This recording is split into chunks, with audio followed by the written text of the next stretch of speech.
a few months ago, Japan built this in Odaiba. It's a 1/1 scale RX-78 Gundam. They built it for the 30th anniversary of an anime called Kido Senshi Gundam.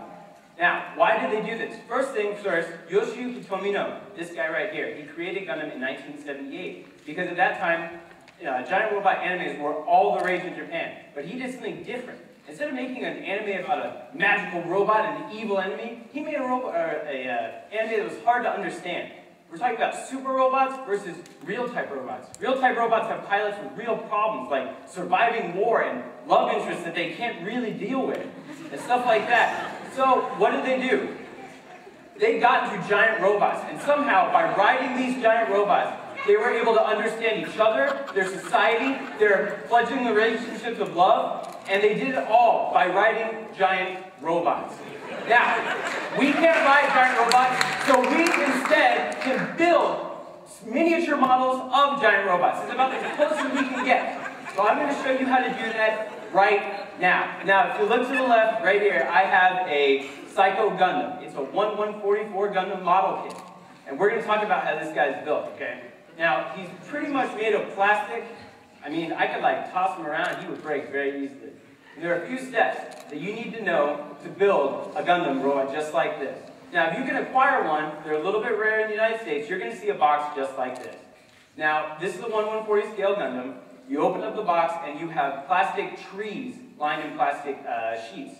You open it up and you can see the individual parts, and you can also see the instructions here. Now, they're all in Japanese, but shinpai shinai yo, yomanai wa ii yo, because the pictures are very easy to understand. But trust me, I can do it, you can do it. Here's what you're going to need. You're going to need a beer, first of all. Here's good. You're also going to need a pair of nippers. You're going to need X-Acto blades, and you're going to need sanding equipment. Sanding equipment is incredibly important for building Gundams. So, when you have your nippers, you need to actually put it next to the plastic piece and cut it off so that there is as little excess plastic as possible, which will reduce sanding time, which means more beer time. So here's an example of a piece that has not been sanded. You can see there's excess plastic around. You can see my nasty hands. And what you need to do is take an X-Acto blade and sort of shave that down a little bit. Take your sanding piece and just like sand it down until it's smooth. Gundams are all about smoothness. Now, once you've built your Gundam, it's time to break it. Make it your own. Build your own parts, just modify it.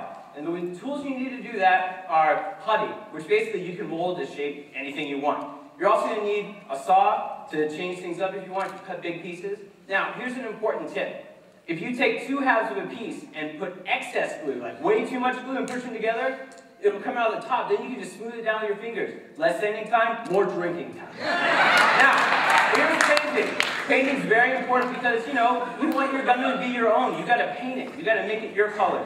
So here's the hardware you're going to need. An airbrush. You can use normal brushes, but they kind of suck. So stick with the airbrushes.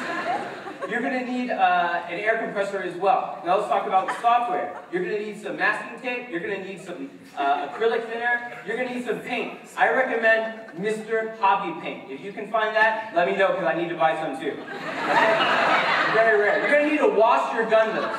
Okay, because all that sanding, man, it's just going to leave it dusty. You got to wash that. Otherwise, the paint's not going to stick. It's going to be terrible. You do not want this. Wash your Gundams.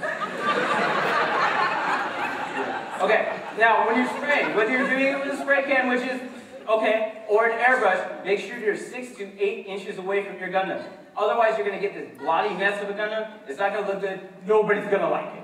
So 6 to 8 inches. All right, we all clear on that? Okay. Now here's an example of masking. You'll see the piece on the left actually has masking tape on those little vents. The guy that built this Gundam did spray paint the whole thing black and peeled off that masking tape. It's a very time-intensive process. And that's the result. A nice gold piece. This is the end product Gundam that he made. And it's simply beautiful, if I do say so myself. Now, if you want some more information on building Gundam models, I recommend checking out gaijingunplot.blogspot.com or figtitsu.net, or just hit me up at Hikaru87 on Twitter for all your Gundam needs.